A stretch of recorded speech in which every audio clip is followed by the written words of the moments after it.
Hello there, this is Tom again.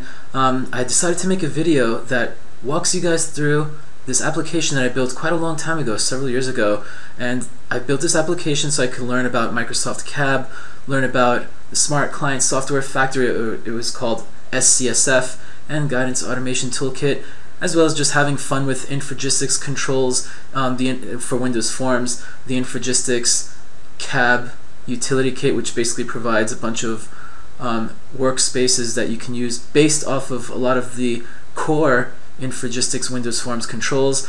And I felt that I could make a video on this because first, I've been snooping around dev support cases. I noticed that there's quite a few CAB cases that come in, and when they come in, it's like there are big questions that come up.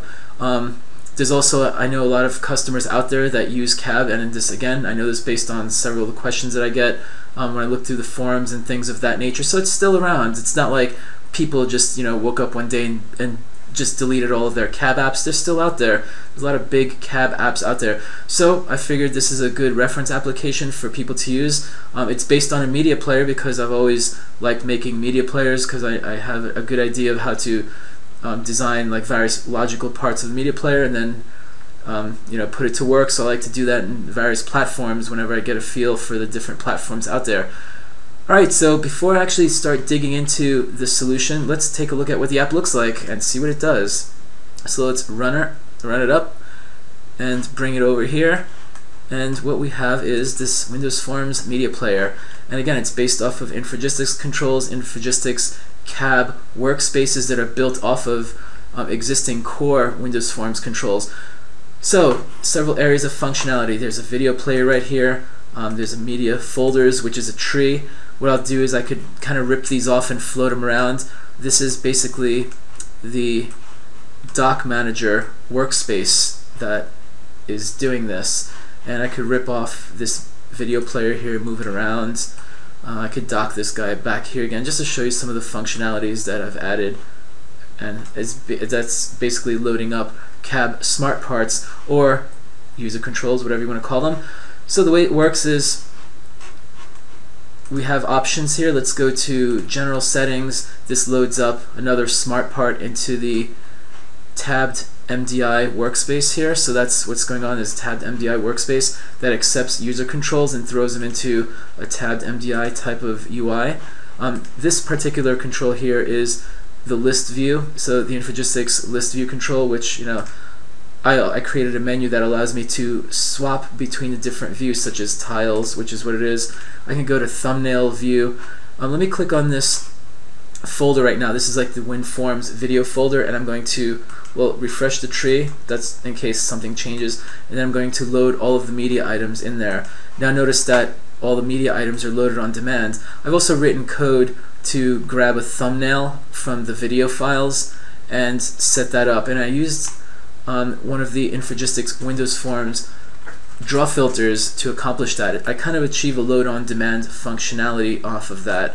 So I could right click again. Let's go to icons, and when I do icons, there's like some API, some freely available code that I've got off the internet long ago, and what it does is it basically queries the registry for the file types, and it actually extracts the image resources from the registry based off of whatever the default program you have installed to view those given file types. Notice how these are image files, and whatever the registry registry image resource is for a bitmap file, that's what that is, and then this is what my default icon is for a Windows Media Video file, or WMV file. And notice here I have a couple of properties hooked up to a property grid from, these are persistable settings. These are all the allowable file extensions. Nothing really fancy, just like semicolon delimited. I could have a bunch of main folders like here. I could do like, semicolon, and then I could add another path. I actually had a version that I had a custom editor where I'd click on little ellipses and it would fire a folder dialog browsing UI, but I don't have that anymore. I got rid of it, so don't know where it is. So again, then we have toolbars up here, so I could rip these toolbars off and float them around. The same with this guy up here. This is basically the Infragistics toolbars manager, but it's basically I'm using its UI element manager capabilities. So the UI element manager capabilities as a functionality of CAB. So CAB allows you to take UI elements such as buttons, nodes, and any other elements that you might find throughout a UI and throw them into a container that is designed to accept them all from other assemblies that are not even referenced in your main shell or main UI, which this is. So that's basically what this is, and I could save these settings, I could close this out, I could jump to, let's say, list view, where everything is in a list. I could go to details view, and I'm also loading up the file info. I could sort the list, I could take a look at the date modified, the file types, and the path to these guys as well. So if I open this up, you see like the entire path to that. And then of course what happens when I double click on one of these guys. So let's say if I go, let me just right click and go back to thumbnails. So if I go to see which one looks interesting, so let's double click on this, and then there we go, it's gonna play right in here.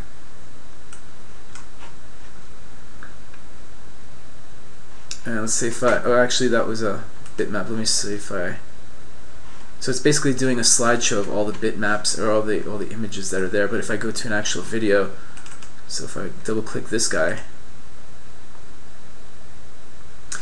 and this is an actual video. So look, we have a video playing within a video. So it's a portal. So that's basically how this works. And you can just fast forward. I'm basically using the Windows Media Player Comm OCX that you reference. Alright, so that's the gist of the application. By the way, notice so bring your attention down here. See where it says playing down here. This is also an Infragistics. This is basically the win panel, like the status panel control, and I've added several regions to it, and the items within this panel are being updated from the various smart parts with the publish and subscribe event model that is part of CAB. So the pub sub or the event broker, which is part of CAB, that's how I'm hooking these guys up here. So for example, see, this is the file name right here. If I double click on another file and play that, notice how that file name changes. Notice how it says it's playing, and this is just the status of how many files are accessible within the list view. Now watch what happens when I pause. It says paused. When I stop, it says stopped. And that's basically how it works, and it's all being done with CAB events, CAB UI elements, smart parts, and workspaces that are getting these loaded. I also added, by the way, I also added another functionality of searching. So if I type in WinGrid and then let's click this button here, here's the first results right there. So there's another result, another one, another one. It just basically cycles until we're done, until we reach the end, and that's how it works. Alright, so let us take a look at the application and how this is designed. I'll keep these videos a little shorter so that way it doesn't last like a long time, but I'll do the best to just cover each item. So this is the solution, and again, this was built with an older version of Visual Studio where it had guidance, the Guidance Automation Toolkit, SCSF, and Microsoft CAB assemblies. So this is how the solution was designed. We have a source folder, then we have an infrastructure folder and modules folder. Think of the modules folder as this is where you go to add, you basically add your assemblies here. Like you create individual projects that compile as individual assemblies, and they're not really referenced directly in the shell. The shell is the running UI that we've seen, and it's typically empty, and each one of these assemblies has UI parts or smart parts or user controls, however you want to call them. In CAB vernacular, they're called smart parts. They're basically user controls with code adornments around them that cause them to load up and go into certain places in the UI. So if I take a look at the core, we basically have the video view. So the core is what I just call it the core because it contains a user control of that video player that we saw, and here it is. I'm going to double click on it and load it up into Visual Studio, and we have this here. Then we have, so this uses the model view presenter. So remember MVP, the model view presenter design pattern. This is basically how the Guidance Automation Toolkit and the Smart Client Software Factory was developed. in order to allow you to right click and create these views with the appropriate interfaces and the presenter as well. So I'm assuming that people that are watching this are already going to know pretty much the basics of CAB and SCSF, and they already have apps that are there, or they want to learn a little bit more about it. So I'm going to try and keep the video time down, so I won't really go into the excruciating details of all the concepts involved in this. So there's other resources out there related to CAB and SCSF. So just real quick here, I'll just show you. I have a media player helper class. It's just a class that encapsulates the usage of the media player. So for example, when I want to, I could call its play method, and then I just defer the code to go to the actual media player and then do this. Again, notice the date when this is built, 2004, so it's quite a while ago. But again, it's still very effective, and it still works. I tested it out and everything, and it works great.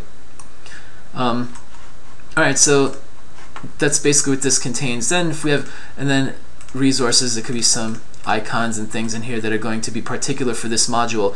So you could think of each one of these modules as a plugin. So you have plugins that plug parts of their views or views and UI elements and expose their functionalities into the empty shell. So the shell is empty. When the shell runs, these modules are loaded up automatically. And this is the navigation module. This contains the folder view, which is what we saw before. So if I double click on this, this is basically the tree. So essentially it's the Infragistics WinTree control. And let's take a look at the folder view presenter, or actually the folder view, this one here.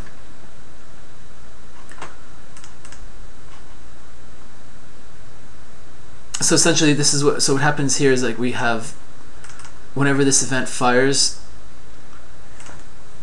we're going to basically populate, we're going to populate the items in the folder with, when we pass in the file objects, or the objects that contain the media files information.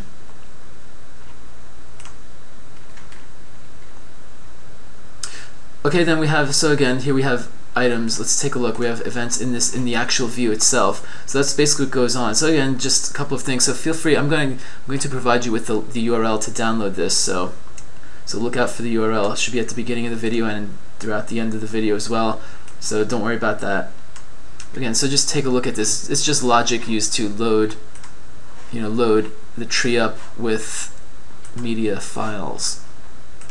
All right, and finally, let's not go too crazy into this, but what I'll show you now is the playlist. So the playlist, again, this is the playlist view. So the playlist user control, when I double click on it and we load it up, it's this guy right here. So it's the win list view, the Infragistics win list view.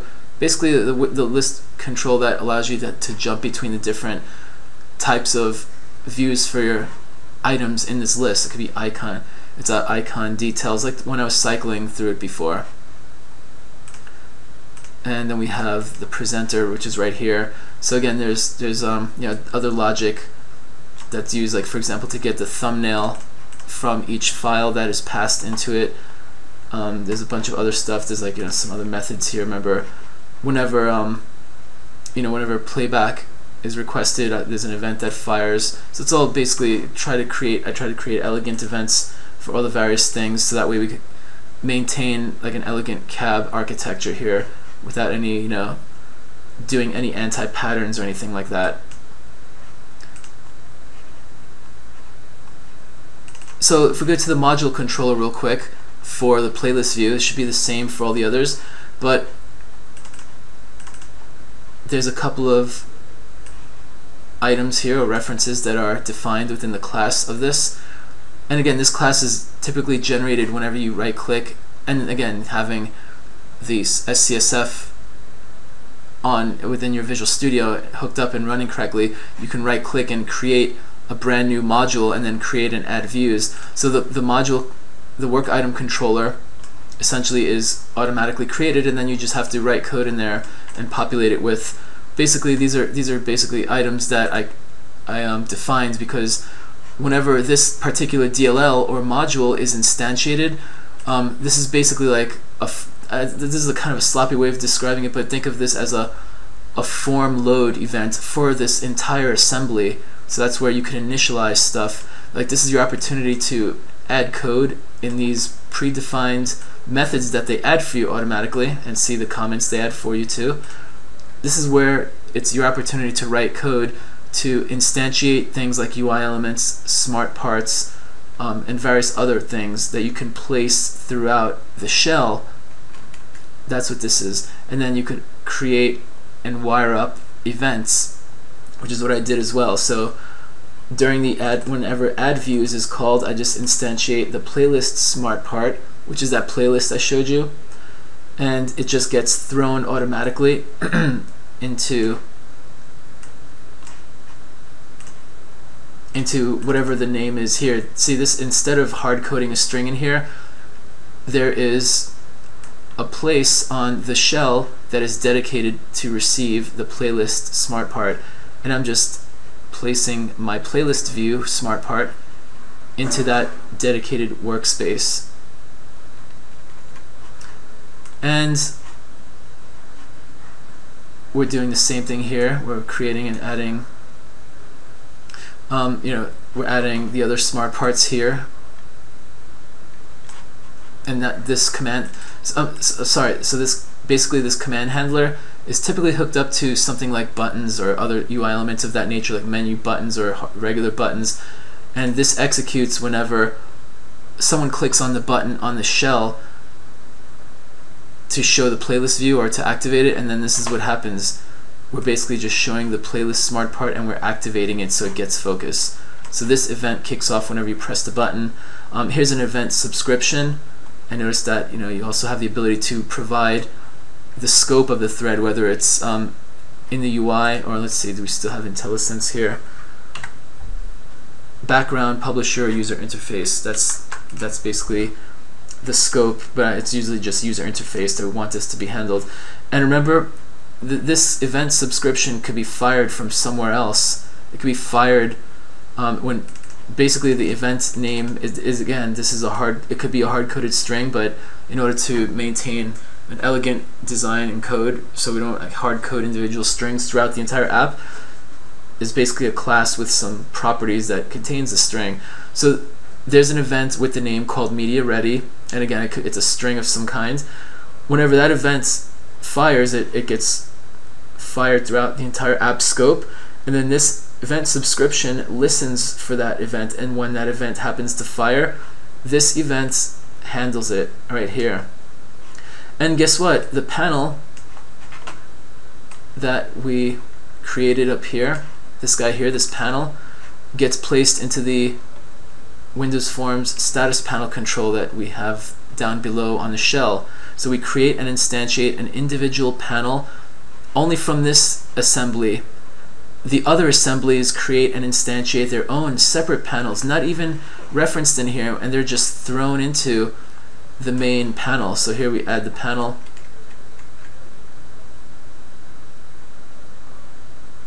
And let's see, where do we put that code here to extend the panel? It's in here somewhere.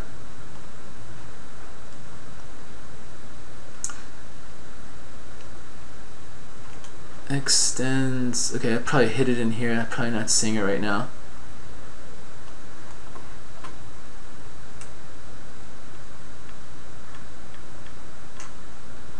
Oh, look where it is. It's my fault, sorry. I'm basically adding that individual status panel, and then remember the other assemblies create and instantiate their own, and they just all throw them in there at random, and they all land in that main shell's main status panel. And because we created and instantiated the panel from within this class in this code, we have access to it. So the string that we assigned to that panel's text property is this formatted string here. And then whenever the event fires because of some other things that change throughout the other parts of the app, like for example in the media player changes and does things, or like in this case, whenever we're getting the count. So it looks like what we're doing is this is basically the one based on the playlist. Whenever the change whenever the number of playlist files changes, that event is fired from whatever the playlist is, gets sent throughout the app, and then this event handles it, and then we assign that to the text. And that's why whenever I change the playlist to different folders that have different counts, it's updated across basically across the app without any kind of hard-coded or direct references. It's all late bound, and that's basically it. And then we have this is basically a configuration work item. Configuration work item will be launched whenever we clicked on one of those toolbar buttons. And let's see, so this is a command handler which most of the time gets hooked up to a button, and there's a string of some kind called run configuration work item. And let's see, I'm assuming we created a button up here somewhere. So here it is, view configuration, and then what we're doing is it's a button tool. There's two button tools we're creating: view the playlist and view the configuration screen. And these are basically buttons, Infragistics button tools that end up fitting in the main shell's empty toolbars that we have in the shell. So the shell has empty toolbars. Throughout the other assemblies, we create and instantiate button tools of different types, and then we throw them into the shell. And remember, the shell has no reference to these buttons. They don't even know about each other. And how is that done? Well, here we extend the menu. So this is what we do basically. So we're setting the properties on the button, so we're setting it so that it says playlist, so that way when you click on it, it shows the playlist. And then we're locating the UI element extension sites, or basically in English, the empty toolbar that's on the shell with a name. It's got a string. Remember this way of noting the string in an elegant way, and we're adding that button. And then we're adding, this is the code used to hook up the command handler that I showed you below. The command handler that fires, basically how you hook up a button click event. This is how we hook up the toolbar to this named event here, and that's the syntax to do it, and that's the name of the event, tool click. And we're doing the same thing here to show the list. And look, we're hooking up, we're adding that toolbar button here, and we're hooking up the toolbar button to this tool click event here. And remember, the commands have string names. It's a collection of commands with a string. It's a dictionary that contains command references, and they're all accessed through a string. So run configuration work item, and run configuration work item right down below as well. Once we click that button, this one listens for it, says, hey, that one was clicked, and then this event handler handles the event, and then this is what happens. If that screen isn't there, we create it from scratch, we create a new one, and then we show it and activate it. Alright, so that's basically, now that if you understand this, then it's the same for all of the other modules. It's the same thing over and over again. And again, it looks a little confusing for those that haven't played with this in a while, or just not working with it lately, but it's pretty much the same type of patterns. Basically, publisher and subscriber and command handling, which is basically event handling without any event arguments. It's just like a button click event with no event args. Alright, that's the add-ins that I showed you. Let's take a look at the shell. The shell is basically composed of, or the infrastructure folder within your source code here is composed of several items. Infragistics.compositeui.winforms, this essentially is the Infragistics library that extends the Microsoft CAB, or Composite UI Application Toolkit, that's offered out there. And again, I don't really go into looking in what's in here. The only thing I care about is that this compiles, and you get the Infragistics.compositeui.winforms assembly. If you do not want to include this, you don't have to. You can just reference the assemblies instead. But I just chose to include it in here. So if I do upgrades or whatever, if I upgrade CLRs or upgrade whatever, it's all included in the Visual Studio solution. Infrastructure.interface. So this was generated by. So the infrastructure.interface was generated by the Guidance Automation Toolkit and SCSF. And then what it does is it puts a bunch of things in here, like for example, commands. Like for example, it's just like a bunch of code that is actually written there that does a lot of the things for you. A lot of like the the tedious code that you'd have to write from scratch. It adds complexity to it, but it also adds elegance and more maintainability, because the purpose of all this is to create an app that is, remember, like, this is good for large enterprise apps where many people work on them, and all the modules are separated and many different teams work on different things. And also you employ some kind of automated testing. If you have a simple Hello World app, CAB will definitely add complexity and overhead to the app. And if you have a really large, complex enterprise app, you don't want to build it like it's a Hello World app. You don't want to put all your main logic in the button click events or things like that. So basically, CAB will make a very, very simple app complicated. However, it'll make a very, very complicated app simpler. That's how I like to describe it. Then we have different configuration items in here, which I believe I added this actually. App config settings and things that I want to track and persist, like what was the folder that we were last in, or what we were looking at last, or what's the positioning of everything. So here are the constants, for example. We should have stuff in here like workspace names.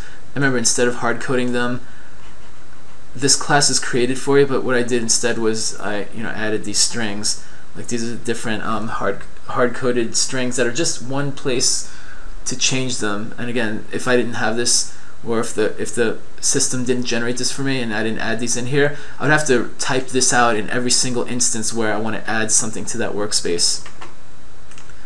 And data model. So the data model is, of course, what you'd expect. It's basically the business objects that represent the data you wish to capture and pass around throughout your app. So here we have Media Manager. It's basically a class that facilitates getting and throwing around and changing the media collection and the items in there as well. So it's all I did was I just subclassed a list of file info objects, and I just called it media collection, so that I'm not calling it instantiating it with this notation. I want to make it specific, like a domain object for this particular use here. So that's why I did that, and there's no code in here.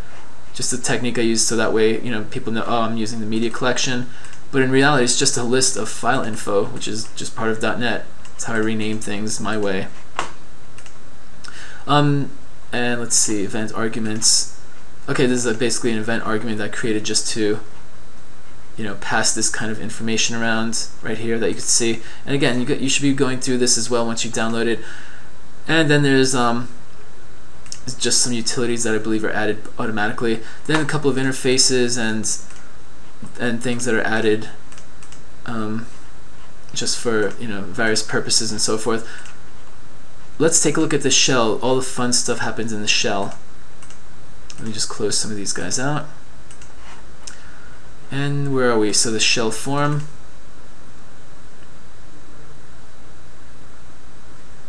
Alright, so here it is, and again we have various items here. So this is the toolbar workspace. It's not the Infragistics toolbars manager that you can just pull out of the Infragistics toolbox. This has to come out from the CAB, the Infragistics Composite UI.WinForms toolbox, and because I have that, it's basically compiled in here in this, or it's part of this solution. It shows up here in my toolbox. So it's basically, we have smart part info, the doc manager smart part info. The smart part info is basically a component that is placed down below on the actual smart parts, not on the view, but on the actual smart parts user controls.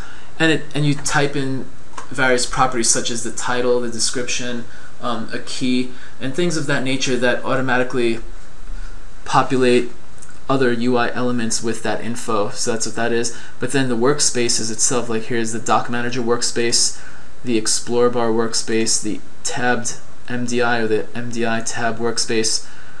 These are basically subclassed versions of the Infragistics core Windows Forms controls that you may have heard of already, like the tabbed MDI component, the explorer bar component, the doc manager component.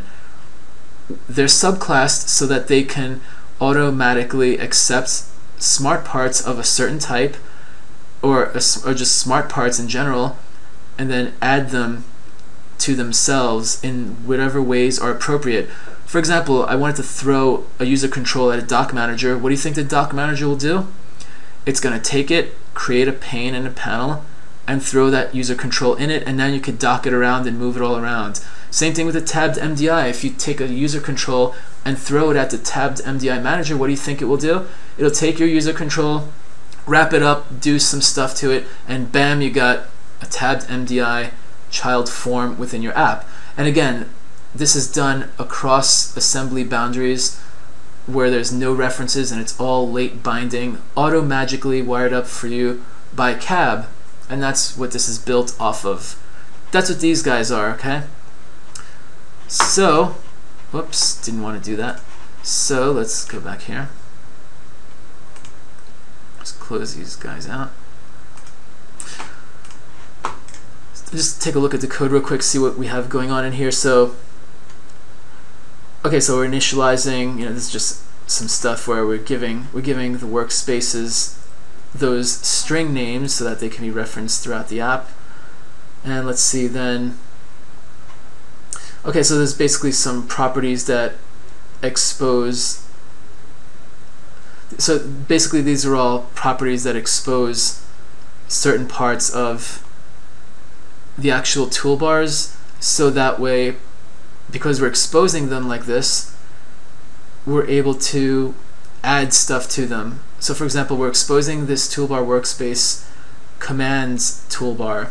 Because it's a property, we're able to basically add UI elements from another assembly that don't even know this thing exists. And this doesn't even know the other assemblies that exist. For example, we have toolbars named commands, main, view, and options. And I could just create a brand new assembly right now, or someone else could create a brand new assembly, and as long as you know the name that I tell you for the toolbar, you can instantiate your own Infragistics toolbar tools and add them to the UI element manager, and it will automatically pop up in my shell. That's how that works. And then current media changed. See, this one subscribes to the current media changed, and notice how the status panel, we're setting that up here with the file name, so that way that's how that one changes if you remember when I was playing with that before. Here's just a couple of other bits of code that just manage the way the UI closes and cleaning things up. Alright, so let me see, did I cover everything? Just want to make sure let's take a look at shell application CS. Okay, yep, a very, very important part here. Okay, so shell application. Whenever you're building a CAB app, there's basically a class that runs the show called shell application. Now, it's very important that you're actually subclassing this and using the IG form shell application. Let me take a second to explain what shell application is. Shell application, think of it as your gateway into all of that CAB magic. So CAB has all this code overhead and dictionaries that wire up events, commands, UI elements, workspaces, smart parts, and all that fun stuff. Where does all that logic sit? Well, it sits in shell application, and shell application runs. It combines all of these things that I just babbled out to you in like 3 seconds, and it wires everything up, and then it manages a bunch of things going on behind the scenes in memory and in the process. Now, the IG form shell application is needed because Infragistics also needs to be able to handle the passing of smart part basically of smart part stuff into Infragistics subclassed workspaces, as well as Infragistics specific UI elements like the Infragistics toolbar button tools, or I'm trying to think of other stuff like the explore bar, groups and items, and a bunch of other UI elements that Infragistics has into the Infragistics specific UI element manager supporting controls such as the toolbar. So for example, if you didn't subclass this from and use the IG form shell application that you see here, all of the Infragistics functionality will not work. So you will not be able to pass an Infragistics toolbar button to an Infragistics toolbar across these boundaries. That's where it is. So this is the Microsoft CAB magic. This adds the Infragistics magic of the same type, but with the Infragistics controls to the cab magic, if that makes sense. And that's what this is all about. And then there's a couple of other things. So here's main, we all know main. Then the shell application .run. I'm basically loading up the Infragistics Windows Forms application styling, which is pretty cool, and I also have a way of changing the styles there as well. And remember when I showed you the toolbars that I was exposing as properties?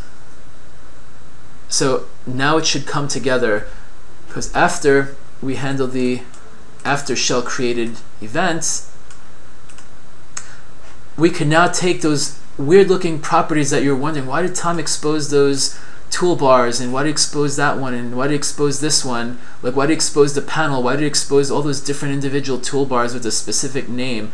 Well, I exposed those as properties so that I can refer to that actual object in this syntax. So the shell.main menu, the shell.main status strip, the shell.main toolbar strip, all those weird looking properties that I was exposing, like I was just returning the toolbar and main toolbar, whatever, with that syntax I showed you. It's because we need to register. I mean, I could create a bunch of properties, or I could have a bunch of individual things exposed off of my main shell that are designed to accept UI elements. It won't work unless I register them. So by me registering this, these guys here know about it now, because it's adding that as an actual known UI element site to the CAB and Infragistics CAB magical box stuff that happens behind the scenes. So we register it, and that's basically it. And now from this point on, whenever you create a UI element and you call the add method from the UI element manager syntax, and you pass it along and you give it the correct string name, it'll automatically end up in one of these guys here. Now if I try to create any old random UI element and try to throw it into something that it's not designed to fit in, it'll throw an exception. It's like basically putting a square peg into a circular hole. It'll blow up. Alright, and profile catalog. Profile catalog is also a CAB thing. By default, it's in the form of an XML file. You could also, there's other ways of loading these up, but the default CAB profile catalog XML file is designed to let the entire CAB service know which DLLs to load. So for example, I could, if I were to delete these lines here, none of my assemblies in modules, these modules would not load. So if you ever add one of these guys or add another one, I'd have to add another entry here and tell it the name. And that is what automatically loads your plugins. Think of this as a plugin list, where if you were to delete these or not add the appropriate line, your plugin will not load, and that's very critical, and that's how that works. And essentially that's how this application ticks. And hopefully, and you know what, this video is like 40 minutes long almost, and imagine if I was going to write a blog on this. So it's just much easier for me to describe it in a video and do that. Maybe I'll just create a simple blog that says, hey, watch this video and enjoy it, and hope you guys can have fun with this app, because I know I've used it for many different things, just to have fun and watch videos. Oh, you know what, before I even sign off, let's do this real quick. Let me just find this, because it's worth it. And if we go to the playlist, utilities, is it in here? I have to actually find this.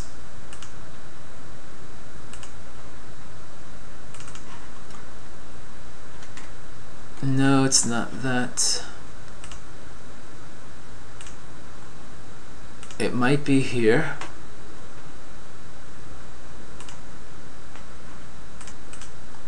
Okay, I found it. Sorry for the delay.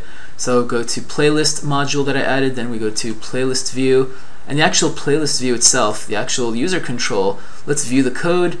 And what I've done is use one of the Infragistics interfaces that they allow you to create a class that basically hijacks the painting of our controls. So there's a whole There's an entire like series of knowledge, or like knowledge base devoted to this technology or techniques of hijacking our controls and painting them the way you want. Basically, if you want to do search for draw filter, draw filters, or creation filter, or creation filters. There's a bunch of other stuff as well, but that's basically what's going on in here. So what we have here is I created what's called a thumbnails draw filter, and I'm hooking that up to the list view control. I mean, if you go to this code, basically what I'm doing is I'm loading up an actual thumbnail, or I'm creating a thumbnail from an actual file, whether it's a media file, audio file, or a bitmap. I'm just grabbing the image, but basically I'm extracting it. There's some code I downloaded from the internet years ago. You know, a person basically extracts the GUID, or he knows the GUID of which one of the streams to open up within the media file, and he knows there's a GUID that identifies one of those streams as the video source. And then what happens is you navigate a certain amount of time into the actual video file, and then you take a snapshot. I believe that's this one here, thumbnail helper. Yep, that's exactly what it is. And again, you know, thanks to the person that I got this from, you know, this was a long time ago, don't even remember. This GUID identifies the video stream, and if I remember now correctly, we're using MediaDet, and the references in this one, DexterLib. It's part of Windows, so it's Dexter. It's basically DirectX library. It allows you to you know, open and do stuff with media files. But we open up the media file. Let's see if I can remember this real quickly. This is from many years ago. Okay, memory stream. So yeah, we're doing some stuff here. So opening up a memory stream, and then we're putting the image in there, and then we're returning. Basically, we're returning the default thumbnail. That's if everything else fails, we just return the default thumbnail.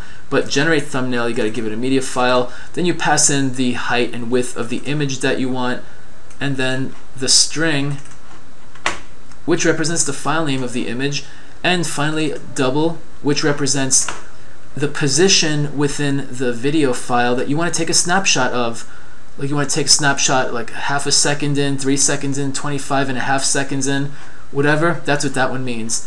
And finally, what are we doing here? So what we're doing is, if something blows up, we just return the default image, and that quite happens, you know, because there might be incompatible file types. You may not have the right DirectX filters to access that file, or so forth. So we keep flipping through the streams, and then what we finally do, if we get the actual stream that we're looking for, like those aren't the streams we're looking for, then what we do is we take a snapshot of that, and we're going to use this method. So media write bitmaps, snapshot position, image width and height to that file, and that's the actual destination image file. And then what we do is we return that image.from file, and it's on disk, as well as we return that as an image. And that basically is it for how you get the thumbnails. You can even just use this class directly if you like, as long as you have the references. Now, understanding how the file or the snapshot of the video is created, what we're doing is we're handling the draw elements method of this interface. And what we're doing is, let's see if I remember this again as well. Essentially, to sum this up, what we're doing is if there's no image assigned to that particular, if there's no, let me see one second, so if we land on an actual Ultra List View image UI element, so basically the part of the list view that's the actual tile view, or like the preview or the thumbnail view, whatever you want to call it, if we're in that mode and we land on one of these elements,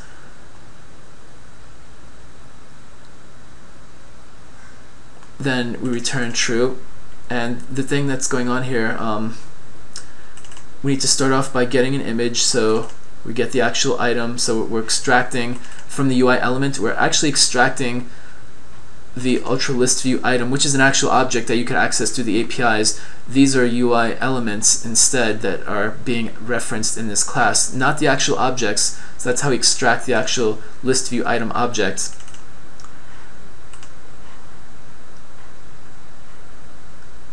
So what's basically going on now is that if there's no thumbnail there, we're going to create one and add one. And then here's the image that we extract. So if it's not there, we get it. And if not, we're just reusing the reference that already exists. So basically, we add it once to this. And if it's not there the first time, it'll be there the second time. And then we just reference it. We just extract the image because we're adding it to the tag of the actual item. And then what we're doing is we're just assigning it, we're drawing it, we're basically painting it on there. At the end of the day, you know what this does? It basically creates a load on demand for image loading.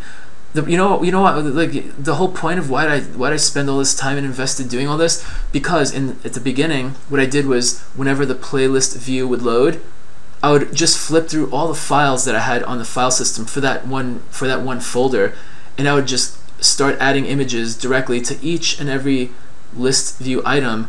That was very expensive. It's like file I/O for each video. I mean, I'm opening up a video, getting a snapshot, saving it, then loading it up into the list. That was ridiculous. It would like freeze my computer because it was an intensive process. What I thought of was like, hey, why don't I do like a load on demand class in the form of a draw filter, so that way I know that for sure that this event will fire here whenever something gets painted for the first or second time or 10th time. Whenever it gets painted, this fires. And then whenever this particular element is being painted again, I'm going to say, well, does that image exist in your tag? Oh, it doesn't. Let's make one from scratch and paint it and add it to your tag from now on. That way it's on the tag. And then let's say if you scroll up, then scroll down, then scroll up again, it says, oh, the image is already there, no need to create it again, so let's just reference it and paint it again. What that does is that as soon as the app loads up, it only goes and gets the files for whatever is painted. So 1, 2, 3, 4, we painted that. Now watch what happens. Scroll, well, these already are on the file system, so it's fast. But if I were to like load up another directory, it only loads the images for the ones that have been loaded here. And then when you scroll up and down again, look, now it's super fast because they've all been loaded in memory and attached. And no more file I/O. And guess what? I saved the image onto the file system, so we're not creating it again. That would be crazy to do that. So I remember at like 40 minutes after, I said that I was going to stop the video, but now it's 50 minutes after. So again, I hope you enjoyed me walking you through this application. Feel free to download it at the links that I give you. I'm going to place it in many different areas so you can see the link. And enjoy, and happy coding!